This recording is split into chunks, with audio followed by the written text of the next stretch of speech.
This is the Retirement Key Podcast with Abe Abish, founder of Abish Financial Services. A lot of firms out there say they will do tax planning, say they will do Social Security planning and RMD planning, and typically they just do investment management. They want your money.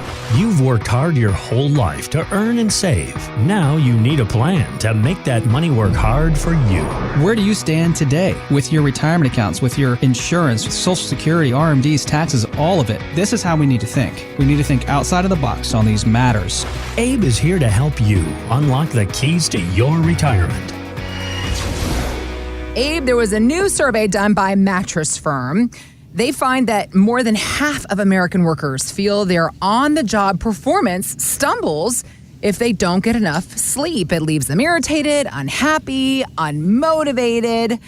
But the problem is our sleep can also suffer in retirement. Experts say that silencing the alarm can lead to irregular sleep patterns and disorders like apnea, which can aggravate it even further. But the last thing retirees want to lose sleep on is their financial plan. And that's where you come to help us out, Abe. How do you help couples in your office rest easier? Yeah, well, we talk about sleep insurance, and that's really what you want, as you head into retirement or in retirement. You don't want to be worrying about the markets. You don't want to be worrying about your income in retirement. But obviously, a lot of people are, right? We're at all-time highs. The markets are overvalued. The PE ratios are through the roof. And a lot of people, most people, are concerned about what the markets are going to do in the future.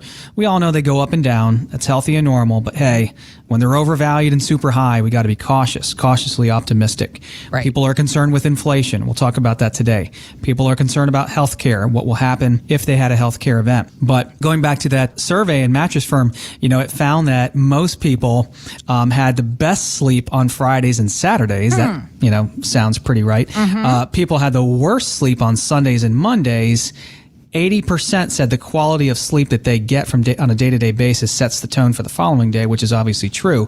But sleep is important. We spend more than a third of our lives in bed, and in retirement, that second phase of our life and second phase of a retirement plan represents for a lot of people as many as 30 years, also a third of our lives in retirement. So we got to get it right, and we especially have to get this transition right from our working career into retirement.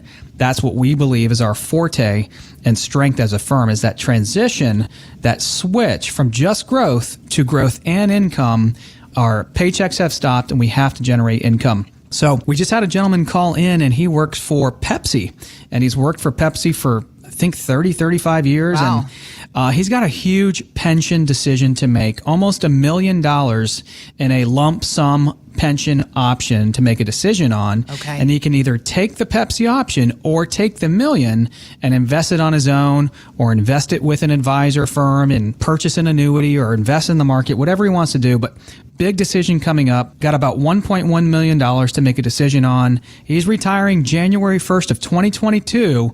We're down to 90 days where he is fully retired. We cannot mess this up. He's at the goal line. He's won the game in terms of how much money he has accumulated via the pension and other assets, and we can't mess this up. Right. So we called in to help with advice and decision making on what to do with the pension.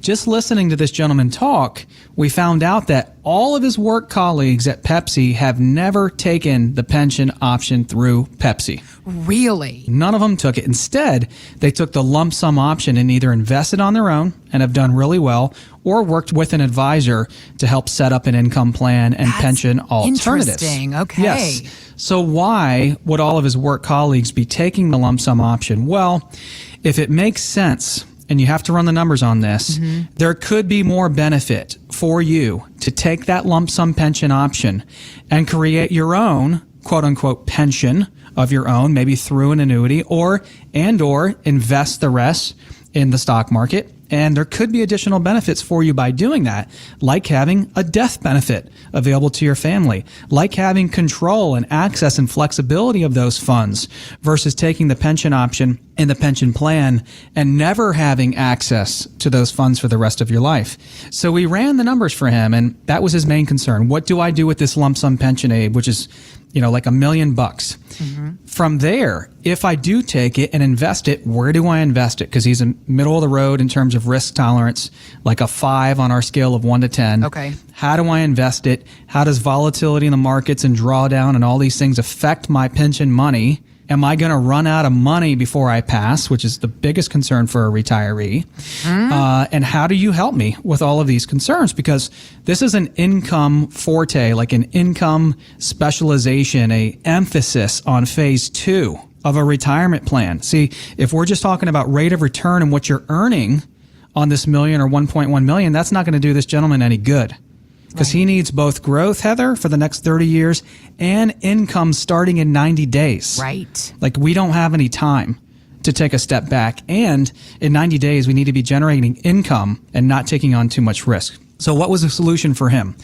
Being a 5 on our scale of 1 to 10, we recommended a 50-50 split between essentially monies that are at risk and monies that are safer. Okay. So, annuity and pension-like instruments that can give him those guarantees and that safety he's looking for with some principal protections built in, but also on the other side of the house, some risk where he's going to have ups and downs, but he's going to better be able to hedge against inflation and have more growth on the other side of the house. So we recommended a 50-50 split, and we were able to generate the amount of income he was looking for, which was about $4,000 a month. $48K a year on about $1.1 million. We were able to accomplish that according to his investment profile, according to his risk tolerance, according to his objectives with needing income in just 90 days or less.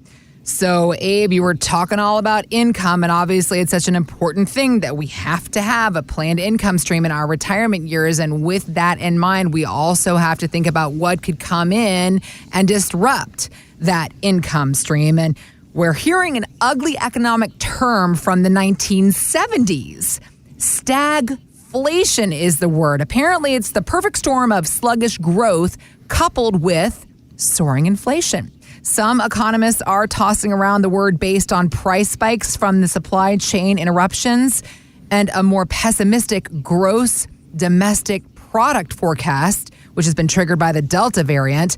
But the Fed is downplaying the scenario, saying the conditions should moderate next year along with inflation. The question for you is, Abe, are worries about stagflation an overreaction, or should we need to be factoring it in? What presents a more serious threat to retirement plans right now? Yeah, Heather, great question. I don't think it's an overaction. I think we should be factoring stagflation in, inflation in. I think they're, serious concerns given everything that's going on. And stagflation is one thing that kept the U.S. economy in a rut for years in the 1970s. So it can happen again. And we're seeing a lot of things transpire right now that would lead one to believe that inflation is not just transitory, not just temporary, but could be more of a long-term problem.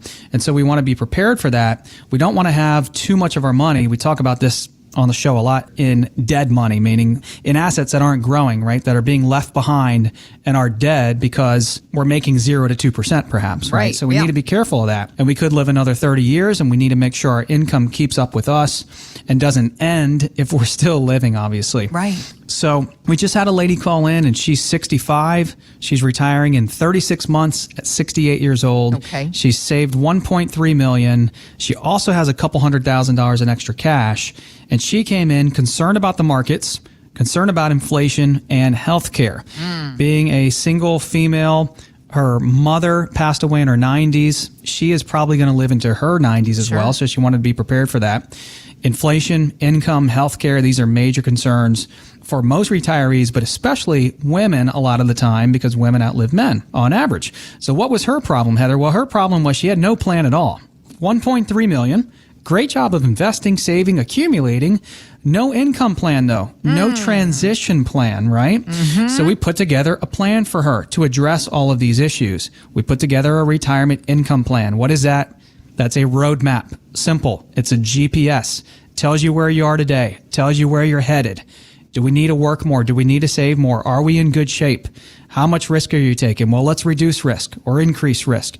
What about taxes and all these things? So we put together a roadmap, gave her a great compass check as to where she stands today, addressed the dead money in her plan. And so for anyone listening right now, if a lot of these things kind of resonate with you and you sound like you might be like this person and you think you might have some dead assets in your plan, cash, treasuries, bonds that are maybe not paying a lot, if you don't have a plan, we'll put together a full-blown retirement plan. And in that plan, a portfolio x-ray that will look for things like dead money so we can get some of that dead money to work and put together a plan for you to track and measure as you head into retirement. Thanks for listening to the Retirement Key Podcast with Abe Abish. To learn more about Abish Financial Services, visit retirementkeyradio.com and join Abe for his radio show, The Retirement Key, Saturdays at 2 p.m. on WMAL. Patrick Volk is an investment advisor representative of J. Hagan Capital, Inc., a registered investment advisor. Exposure to ideas and financial vehicles discussed should not be considered investment advice or recommendation to buy or sell any financial vehicle. Past performance is not a guarantee of future results. Investments can fluctuate and when redeemed may be worth more or less than when originally invested. Financial professionals are not licensed in all 50 states. To find out if Abraham Abish and Patrick Volk are licensed in your state, please call 571-577-9968. Abish Financial Services is not affiliated with nor endorsed by the Social Security Administration or any other government agency and does not provide legal or tax advice. Annuity guarantees rely solely on the financial strength and claims paying ability of the issuing insurance company. By contacting us, you may be provided with information about insurance and annuity products offered through Abraham Abish or Patrick Volk. NPN number 770-3575 and NPN number 727-978.